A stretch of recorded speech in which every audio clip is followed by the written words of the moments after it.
Hello মা, আমি launch থেকে নাইমা এখন বাস টার্মিনাল আছি। বেশি দেরি তো নাই, ধরেন আইতে 2টা-3টা বাজবো। ফরাই এক লগে মার্কেটিং করবো। আচ্ছা মা। এই বাস দাঁড়ান দাঁড়ান দাঁড়ান।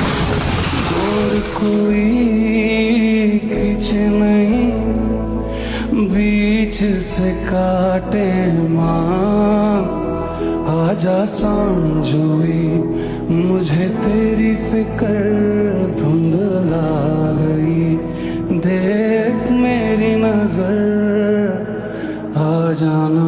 হায় রে জীবন রে, বাড়িতে যাওয়ার লেগে একটু তাড়াহুড়া করার কারণে কোন মার বুকটা জানে খালি হয়ে গেল গা। এত তাড়াহুড়ার কি দরকার ছিল? না একটু দেরিতেই বাড়িতে যাইতো, তাও তো নিজের জীবনটা নিয়ে বাড়িতে যাইতে পারতো।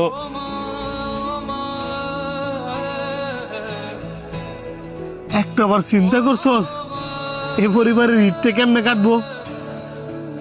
ঈদে সবার স্বপ্ন বাড়ি যায় না, কারো কারো লাশও বাড়িতে যায়। এটাই হয়তো পৃথিবীর নিয়ম।